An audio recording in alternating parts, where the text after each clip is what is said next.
Hello and welcome back to Up the Villa. Aston Villa have beat Leeds United 2-1.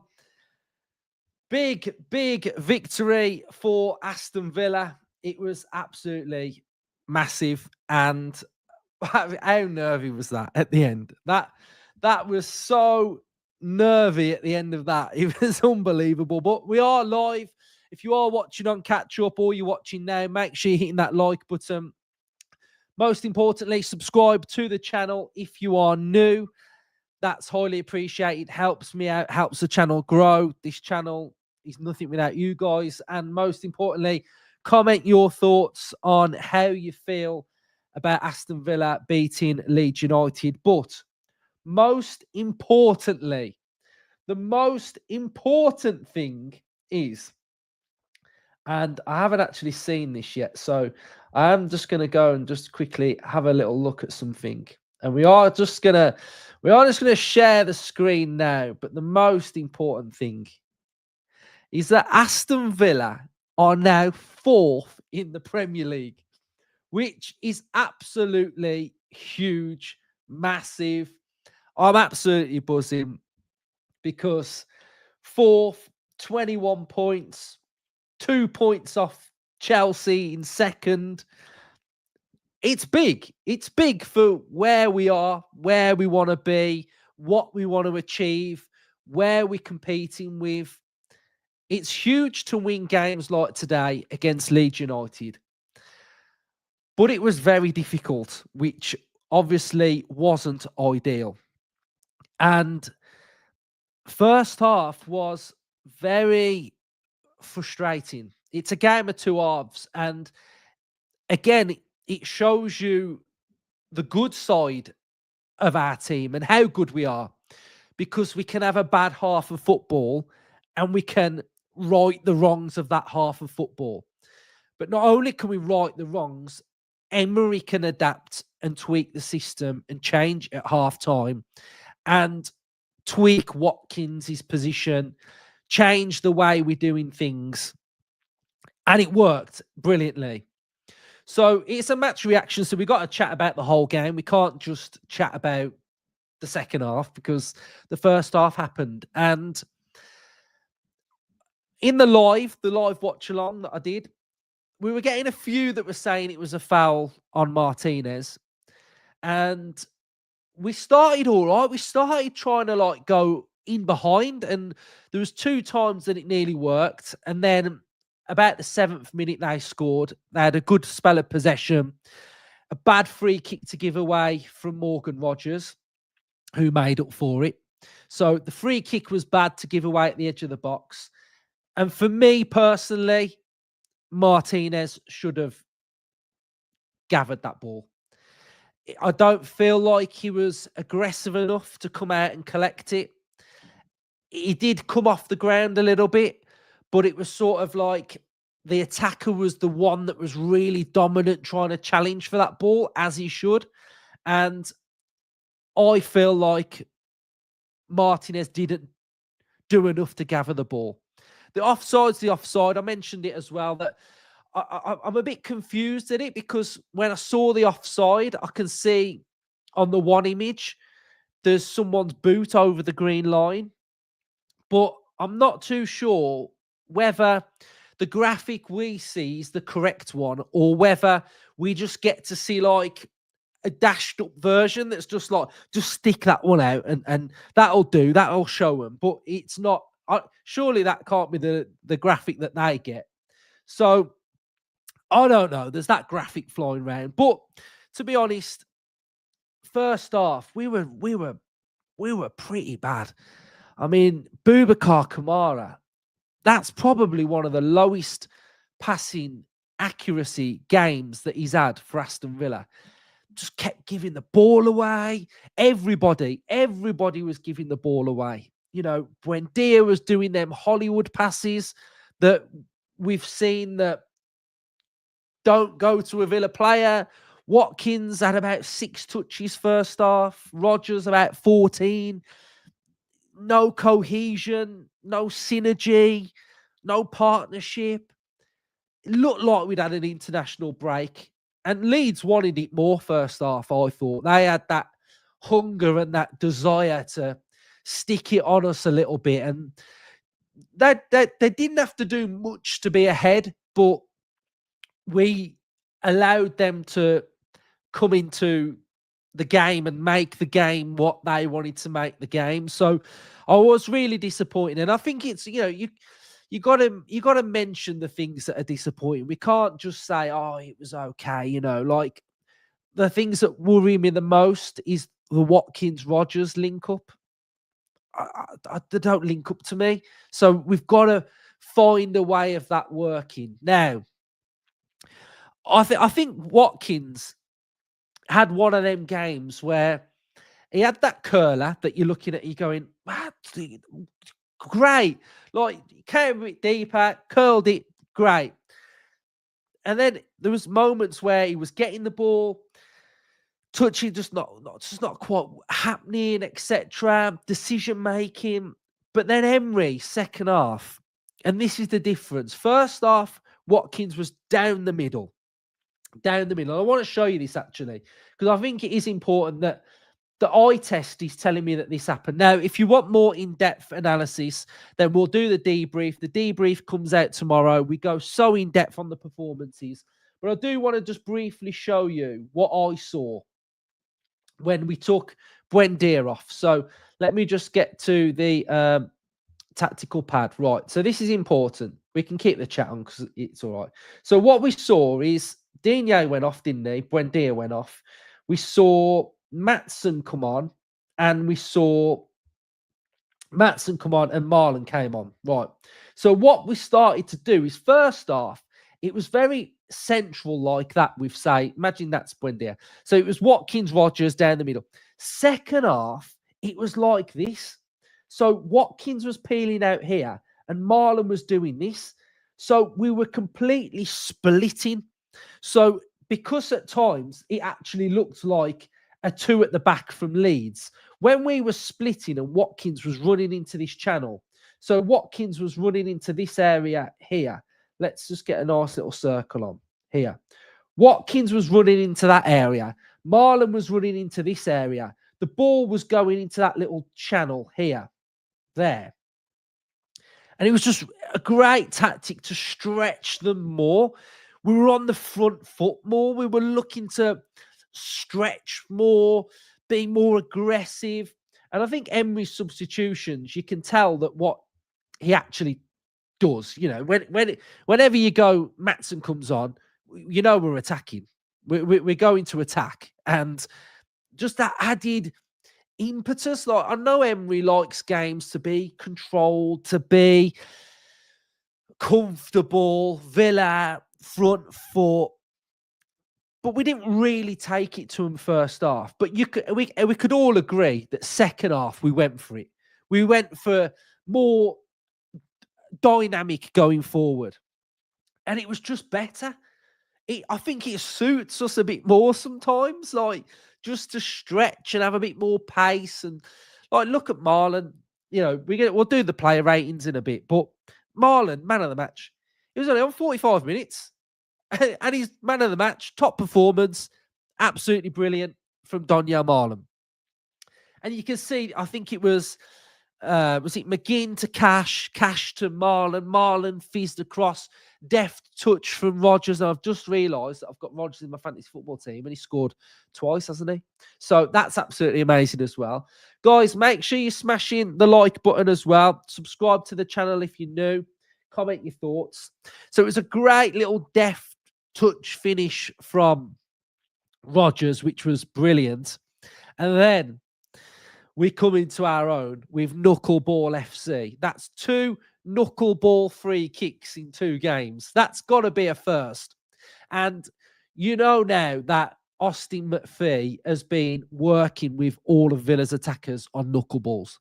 Because Buendia did it, scored it last game, tried it in the first half. Rogers steps on this one and knuckleballs it. But his was good because it had a bit of like swaz on it.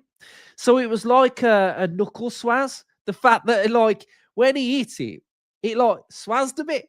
And it just like that little, when you watch it back, you'll see that little flutter that it does. Oh, that is, it's so good. And then I love it, when players like run up to the bench and run up and sort of go and high five uh McPhee, etc. I thought absolutely brilliant. And then just like the nerves start, don't they? Where you're thinking, okay, we've got back into it. We're winning. We've just got to see it out. They go down the other end of the pitch and score with a disallowed goal. But you're thinking, guys, no, just don't do this. Just don't be that team. Just let us just chill and see it out. And fair play to Leeds. They had a go. They huffed, they puffed, they knew their strengths to get it into the box quickly and just try and cause a bit of chaos and make it very difficult for us. So that's what they did. And for the majority of the game, I was just watching it like this, thinking, oh my God, Villa, just see it out. Just see it out. And we did. And it's a big win because how many wins have we won in a row now? Or what's our form looking like? So let me just have a quick look and I can get it on the screen. So it's got to be, yeah, it's pretty decent. You look at us now and you're thinking, okay, we know we let ourselves down against Liverpool, but Fulham, Burnley, Spurs, City, Liverpool loss, Bournemouth, Leeds, and you know what's coming, guys. You know what's coming next. The Dingles are in town. The Dingles are coming to Villa Park, and we're showing no mercy. There's no gifts coming at Villa Park for the Dingles. They are not getting their first win against Villa at Villa Park. We are going to dispatch the Dingles, and we are going to climb the table even more. So I'm all round buzzing. You guys know that I'll be buzzing with a Villa win. I'm always going to be buzzing, aren't I? Just like you all. Right, so let's do player ratings. So we're going to go through the player ratings. A benchmark 7 is a par score. So 7 is par, okay? So in the chat, you can let me know what you want to give players, but I'll fly through it. Right, so this is tough because he redeemed himself against Strauch, I think his name is. So I'm going to give him a 6 because I do feel like he was at fault for that first one. I do feel like he was, but he redeemed it, so he gets a 6. Cash, I thought he was very, very good. I'm going to give him a 7. He was very good. He was a bit shaky up against Nonto, who's got a little bit more pace.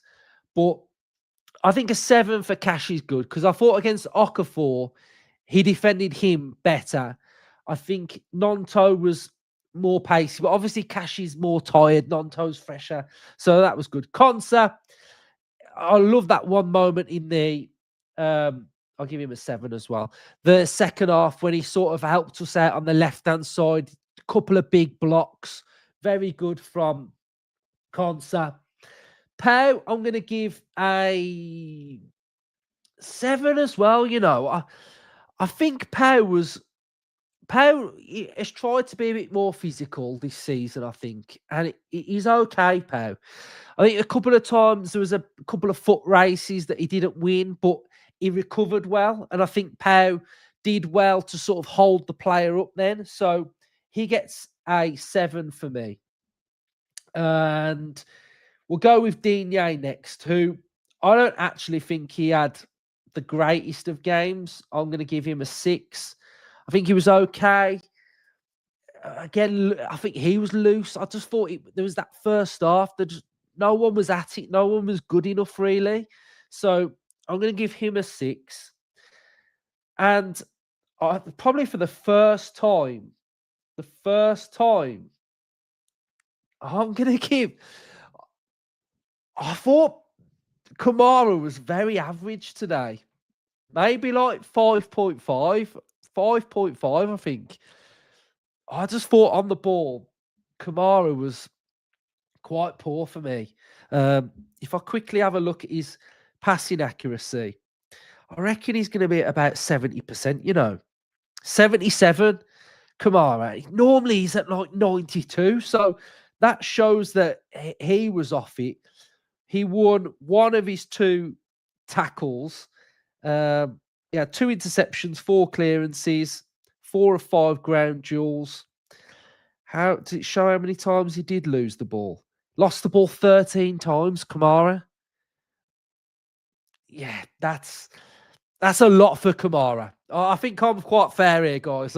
You guys know I love Kamara, but 5.5, he was off it.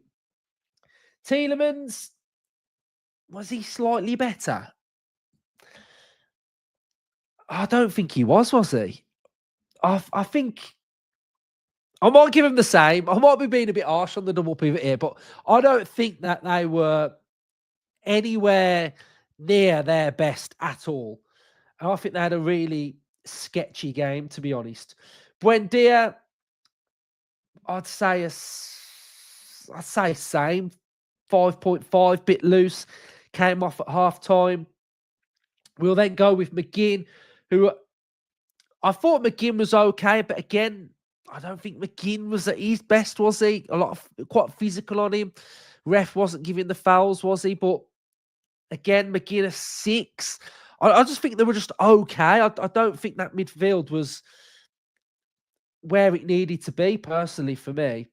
Watkins, it's hard. Okay, I'm going to do this with Watkins. I'm going to give Watkins first half. First half, exactly the same as Buendia, 5.5. But second half, when he ran that channel on the left, a lot better for the team. So I'm going to give him a 6. Rodgers, got to be he gets an 8 for me. I'm going to give I'll give him an 8. So he gets an 8. I think Maatsen, bright when he came on, 7, got us going forward, loads better. I think he was better for Villa, more progressive. Defensively, guys, how much better has Maatsen got defending? Loads better. Absolutely loads better.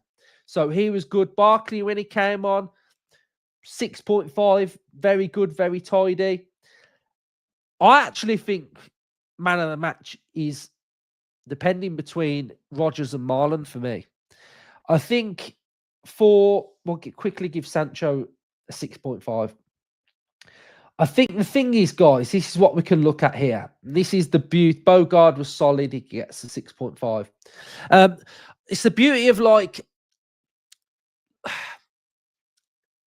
it's tough, isn't it? Because overall play, Rodgers was just okay today. But what he actually did, the 2 goals, how can you not say he could be man of the match? But I actually believe the impact of Donyell Marlon aided the team in this whole performance. So I think I want to value Marlon, and everyone should value Marlon. But I think because of the goals, I think we've got to give man of the match to Rodgers. He gets a 9, doesn't he? And Unai Emery is going to get, so this can be Unai Emery. I'll give him an 8 because first half, team weren't no good. Second half, his tactical switch up, perfect. Won the game. It's got to be an 8, I reckon. It's got to be an 8. So I think that's everybody. Sometimes I end up missing someone on accident, but if I have, I apologise. I think I've done everybody. So, yeah, just buzzing with it. Just buzzing with it. Again, I always say this, don't I? Sometimes I don't actually think second half we played bad, but play crap and win. Like the best teams do it. Look at Chelsea yesterday. Chelsea weren't great yesterday. Chelsea were not great yesterday. I watched that game. They got the job done. Doesn't matter. Who remembers Chelsea Burnley at the end of a season? Who's going to remember Leeds Villa at the end of the season? Do you know what I mean? So just get the win. move on, park it, let's go, and brilliant. So I'm absolutely buzzing, guys. Hopefully you guys are too. Thank you for all the support on the channel. Debrief will be out tomorrow with a new little cheeky difference. A cheeky difference, which is good. It's good for the channel. It's good for me. So, yeah. So, I think that's everything, to be honest. So, guys, cheers for everyone for watching. Over like 300 watching. So, on the way out, make sure you hit that like button. Really does make a big difference to the channel if you're hitting the like button. Comment your thoughts. Subscribe to the channel if you're new. Up the Villa. Up the Knuckleball FC. 4th in the league. Get in.